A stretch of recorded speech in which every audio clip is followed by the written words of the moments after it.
Hello everyone, welcome to this new video about autonomic nervous system pharmacology.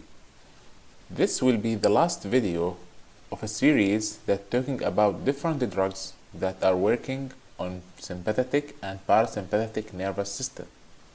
Today we are going to talk about adrenergic antagonists, also called sympatholytics. As a reminder, the lecture's roadmap, we talked about ganglionic pharmacology, and then we talked about some parasympathetic agonists and antagonists, and then we talked about adrenergic agonists, and now adrenergic antagonists. Also, this is the same table that were discussed in previous presentations that compared between the differences between sympathetic and parasympathetic nervous systems. Also, if you look here, a lot of tissues are innervated by both systems and produce opposite effects. For example, in respiration, sympathetic produce bronchodilation and parasympathetic produce bronchoconstriction. The conclusion of these effects will produce in the sympathetic nervous system a fight or flight response, and in parasympathetic will produce rest and digest. Today's lecture will talk about drugs that interfere with the sympathetic nervous system but will block its effect, thus it will block the fight or flight response. And usually the block of this system, the sympathetic nervous system, will lead to effects that some way or the other similar to the effects produced by parasympathetic nervous system. This slide also presented in a previous lecture that shows different receptors subtypes on the left that targeting alpha and beta, which are the main two receptors for the sympathetic nervous system, and the effects produced by each of these receptor subtypes. Please pay attention to the color code used in this slide. So for example, alpha-1 receptors, which are color coded here in red, produce vasoconstriction in the arteries, mydriasis in the pupils, and urinary retention. Alpha-2 receptor activation will lead to decreased insulin secretion as well as inhibitory feedback in the central nervous system. For beta-1 receptors, it will increase heart rate and increase contractility, as well as it will increase renal secretion from the kidney. For beta-2 receptors, it will produce bronchodilation, glycogenolysis, and increase glucose, as well as vasodilation in arteries. Knowing these important information and effects of each receptor subtype will help us to understand the effects of sympathetic antagonists and what they can produce when they administer to patients, as well as the indications for using these medications, including their side effects.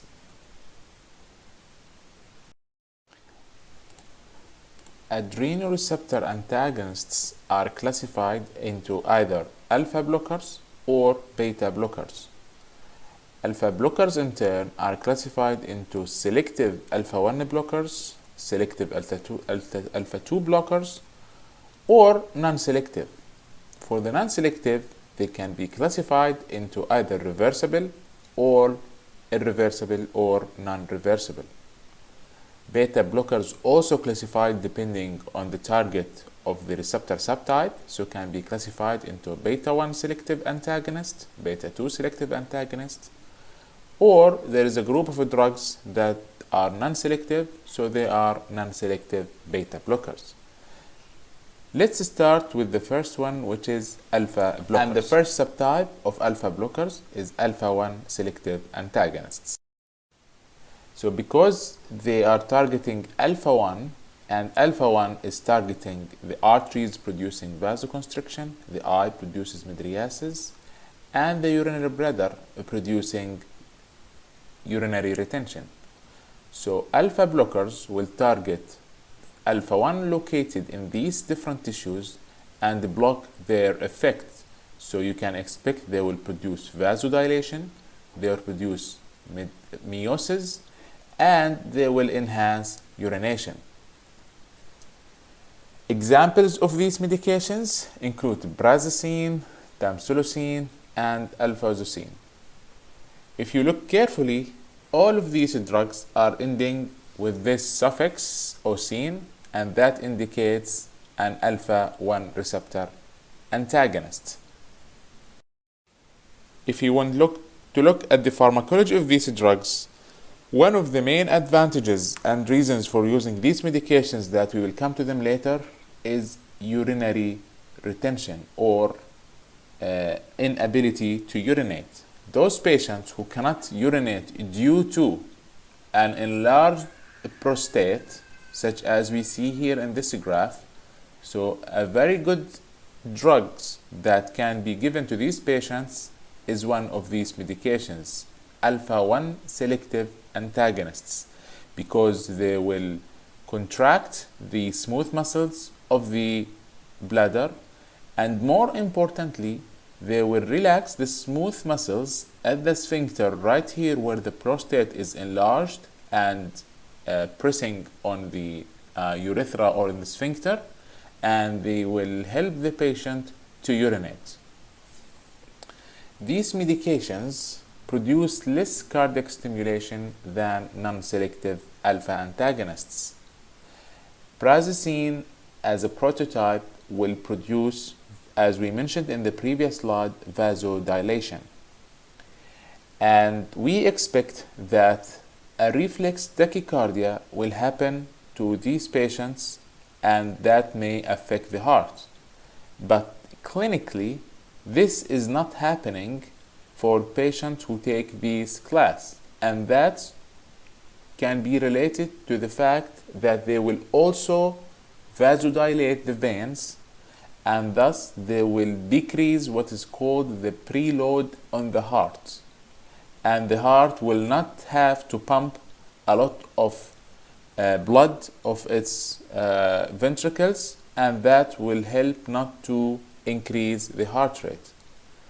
Another reason is that because alpha-1 selective does not go into alpha-2 receptors in the brain, and alpha-2 receptors will produce a decrease in blood pressure through a decrease in heart rate, so they do not target also that receptor, such as the non-selectives, as we will see later. So the effect on the heart is a little bit less compared to the effect of non-selective alpha antagonists. This class of medication are also associated with something called first dose effect or first dose phenomenon. And this is where the patient will take the first dose, it will produce a direct and severe vasodilation, and that will lead to a syncope to the patient, and the patient may fall down. So we may advise the patient for the first dose is to take it before going to bed, and he should be sitting on the bed in case he is taking the drug and he may suffer from fainting, as well as sometimes we decrease the dose for the patient, so we help him to avoid this side effects. We should be aware of this, and we should warn the patients that these medications may produce this important side effects. These drugs also can be used as a second-line therapy or adjunct to other drugs to treat hypertension. There are more beneficial drugs that are used, but this class is still used in hypertension in advanced cases, or to control some patients who cannot control blood pressure. Let's move to our next class, which is alpha-2 selective drugs. Actually, there is one example, which is euhimbine. Until now, there is no proven definite effect or therapeutic effect of euhimbine, although it is prescribed clinically for erectile dysfunction, but it is rarely used for this purpose, and until now there is no definite advantages for using such medication. Let's move to the next one, which is the non-selective alpha-adrenergic blockers. As we can see in this slide, we have reversible and we have non-reversible subtypes. As we can see in this slide, non-selective alpha blockers will block both alpha-1 and alpha-2, which means they will produce vasodilation, they'll produce meiosis, and they will also produce enuresis. At the same time, they may also have effect on the pancreas, and more importantly, they will have effect on alpha-2 receptors located into the central nervous system. Again, as a reminder, alpha-2 activation will lead to a decrease of sympathetic activation in the system, and that means it will decrease the blood pressure. If we block alpha-2, then it will produce increase of sympathetic release, and that may lead to an increase in the heart rate. Thus, the block of both alpha-1 and alpha-2 by any of the drugs that we will talk about, one of their side effects is actually tachycardia because of this mechanism. In comparison to alpha-1 selective antagonist, they will not target alpha-2 in the central nervous system, and that's why the tachycardia as a side effect is not seen in alpha-1 selective antagonists, only in non-selective alpha antagonists. Examples we will talk about, we will have two examples, phentolamine and phenoxybenzamine. Phentolamine is reversible, so the half-life is somehow short, 4 hours. Compare that to phenoxybenzamine, which is irreversible, bind to the alpha receptor, and thus the duration of action of these drugs is prolonged, so it may reach over 24 hours. For the indication of alpha-adrenergic blockers in general, the first one is hypertension. And as I mentioned earlier, usually they are not the first-line therapy because there are other alternatives with less side effects, and thus they are usually given to patients in later stage or an adjunct to other drugs. We have another condition, it's called pheochromocytoma. In this condition, the patient may suffer from a tumor in the adrenal gland targeting the chromaffin cells in the adrenal gland, where it starts releasing a lot of epinephrine and norepinephrine in the blood, producing sympathomimetic effect. So there will be a massive amount of epinephrine in the blood that will produce a lot of side effects, so we need to block their effects by giving them alpha antagonists. Raynaud's disease also is another indication for giving these medications. These drugs do not given to all cases of Raynaud's disease. Usually it's given for secondary Raynaud's disease, which is induced by other medications, so at least they can go and block the effect of other medications initiating Raynaud's disease. But if this is a primary Raynaud's disease, which means it's idiopathic, we don't know the reason why the patient will suffer from this, they may help, but it will be a little bit, it's not that very effective compared when it is secondary Raynaud's disease. Another indication, these drugs can be used in later stages of heart failure, and we will study that in the cardiovascular pharmacology. And finally, they are the drug of choice, especially alpha-1 receptor antagonists. They are very effective in treating urinary retention induced by benign prostatic hyperplasia or hypertrophy. So they will relax the neck of the bladder or the sphincter, and that will lead to urination. Talking about the side effects of alpha blockers, orthostatic hypotension, which means if the patient change the position from sitting to standing, he will suffer from some sort of dizziness because there is a decrease in blood pressure. That's what's called orthostatic hypotension. Patient again may feel from dizziness and headache, as well as an important side effect, which is sexual dysfunction in males and tachycardia. And as you can see in the star here, this is mainly for non-selective alpha-adrenergic antagonist.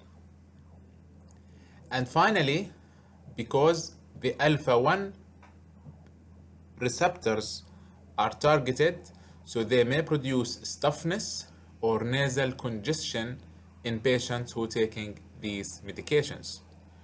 We mentioned in the adrenergic agonists that the agonist to alpha-1 will produce decongestion, and thus the antagonist will produce nasal congestion. Some clinical notes related to alpha blockers. When giving a patient with difficulty in urination, we suspect benign prostatic hypertrophy. It's important to distinguish if it's benign prostatic hypertrophy or a prostate cancer, because alpha blockers will not work in cases of prostate cancer, and that will need a different regimen for these patients. Also, when alpha-2 agonists such as clonidine is given to patients, and we stop giving these medications to hypertensive patients, the patient may suffer from severe rebound hypertension. In that case, non-selective antagonists will be very helpful in those patients that will suffer from severe hypertension after sudden cessation of giving clonidine to those patients. Also, as a reminder, alpha-1 blockers antagonists, they will suffer from first dose phenomenon. To decrease this effect, we either give the patient small dose as an initial dose, and we usually tell the patient when he take that dose, he should be sitting down on bed before sleep, so he will not faint or feeling syncope, so that he will not injure himself if something happen and he fall down. Usually it's the first dose effect. There is a tolerance to that, so for the next doses, usually this effect will disappear.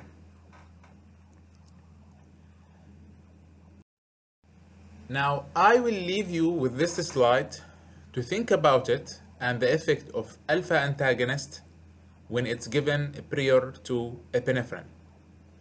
So let me know what you think about this slide, but as a guide, in the x-axis we have the time, and the y-axis we have the blood pressure. In the top panels we have epinephrine given before, okay, without alpha blocker, and here epinephrine is given after alpha blocker is given. As we can see, there is a change in epinephrine behavior. Here it produces increase in blood pressure, and here it produces decrease in blood pressure. In the case of phenylephrine, which is alpha-1 agonist, we also give it alone or after giving alpha blocker, and as we can see, phenylephrine without alpha blocker produce increase in blood pressure, but without or with alpha blocker, it produce nothing or no change in the blood vessel. So please let me know what you think, why this difference between epinephrine behavior and phenylephrine behavior after giving alpha blockers. Let's move to the next type of adrenergic antagonist, which are beta blockers. To talk about beta receptor antagonist, we need to understand first the beta receptors. We are mainly talking about beta 1 and beta 2 receptors. So these drugs do not affect the alpha-1 receptors or they do not affect alpha-2 receptors. Beta-1 is responsible for the cardiac stimulation as positive ino and chronoandromotropic effect, as well as they increase the renin secretion from the kidney. Beta-2 receptor responsible for the bronchodilation of the trachea and bronchial tree, increase glycogenolysis, as well as produce vasodilation in peripheral arteries. So let's talk about beta blockers with non-selective beta blockers. That means they can block both beta-1 and beta-2. You will find other name for these drugs that are called first generation. So they will block all the effects produced by beta-1. So they will block the bronchodilation and they will block the effect on the heart. They will block the release of renin, as well as they will block the vasodilation in the peripheral arteries, and they will block glycogenolysis.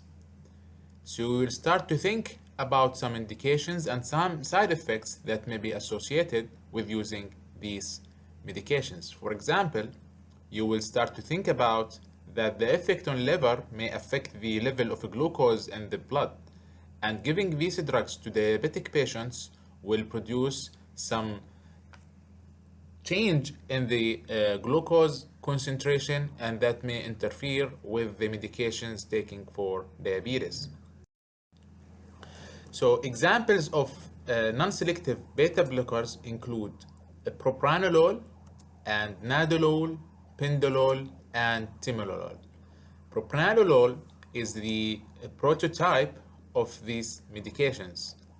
And as you can see, highlighted in red, that all these medications are ended with LOL that differentiate these drugs from other classes. The propranolol is the prototype and the oldest, but we have other drugs such as nadolol, which has a very long half-life that may reach between 14 and 24 hours. The pindolol, which has an intrinsic activity, which means although it is an antagonist and decreases the effect of sympathetic release of norepinephrine, but it also, the drug itself can bind and has some partial agonist effect on the beta receptors. So they decrease the effect of the regular norepinephrine neurotransmitter, but they still produce some little effect that may be needed in some situations. Timolol is a good drug that is commonly used for patients who suffer from glaucoma. For the cardiovascular effect, these drugs will definitely decrease the heart rate because of the block of beta-1 receptors and will decrease the contractility. Both of these effects will means that they will decrease the cardiac output and thus decrease the oxygen demand for the heart. In that case, these drugs are very useful in patients who suffer from angina pectoris, which means pain of at the chest due to insufficient oxygen amount in the heart. Also, these drugs, because they decrease all these variables, they are also helpful for patients who suffer from hypertension. The effect on kidney, they will decrease the release of renin, and thus this will decrease the total peripheral resistance, and this will decrease the blood pressure as well.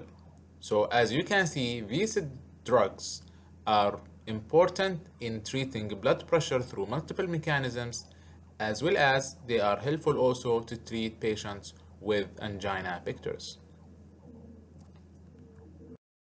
Based on this information, some conditions that we use beta antagonists in include, of course, hypertension, as these are usually one of the main classes that are used initially with patients who suffer from hypertension, as well as angina pectoris, as we mentioned earlier.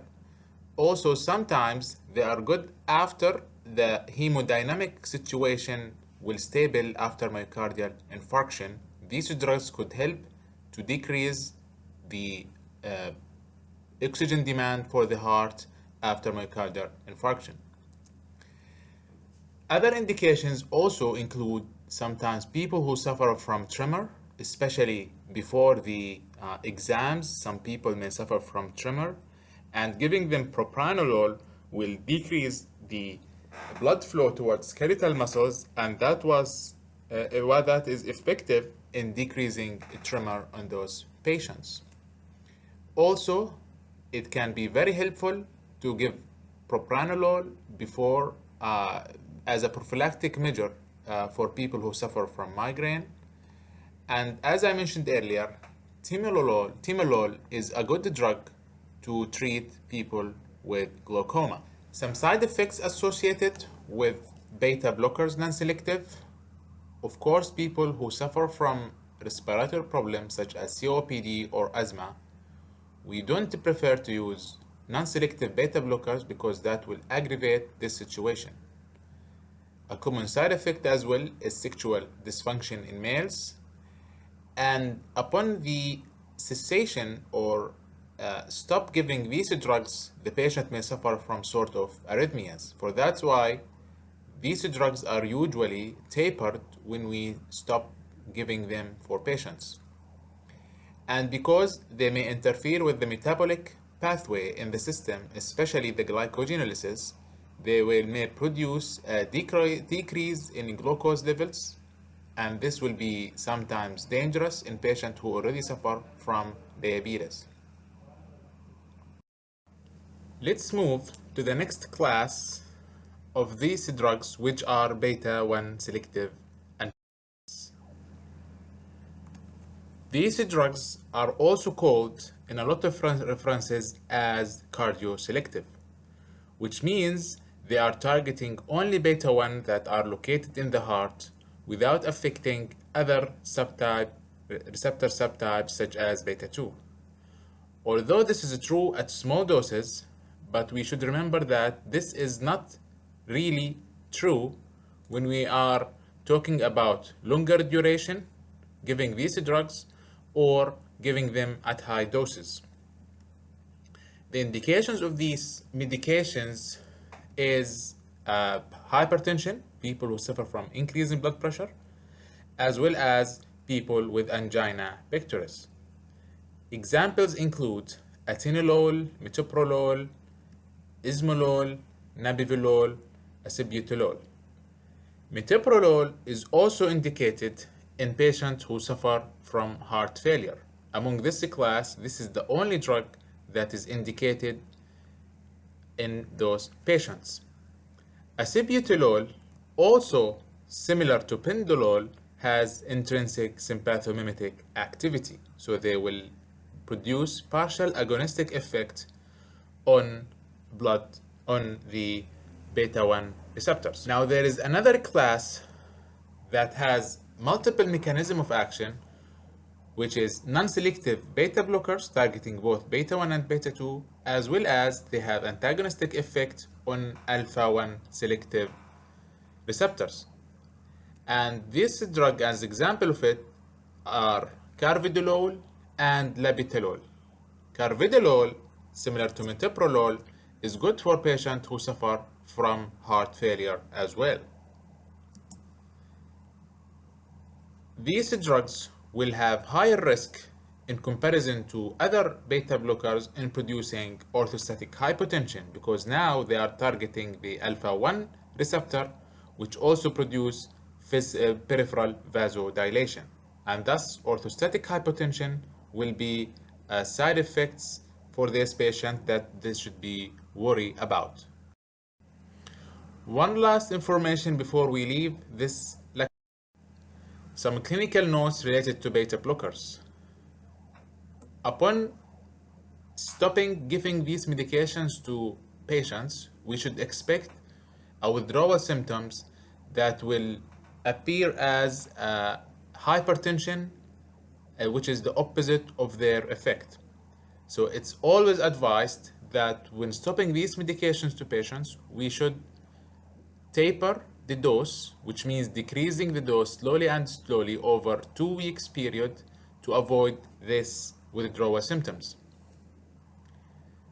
Also, patients who have hypertension, so maybe they are advised to give these drugs, beta blockers to decrease the hypertension, but at the same time they have bradycardia. So we are afraid of producing further bradycardia if they block beta 1 receptors.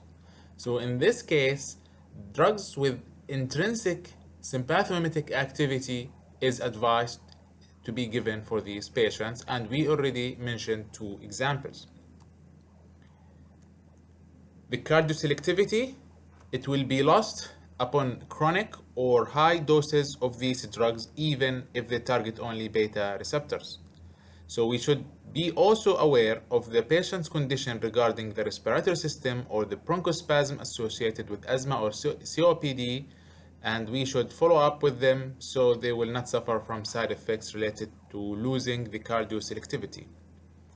And finally, it had been found that the prolonged use of these medications, the beta blockers, will increase the sensitivity of the heart to epinephrine and norepinephrine.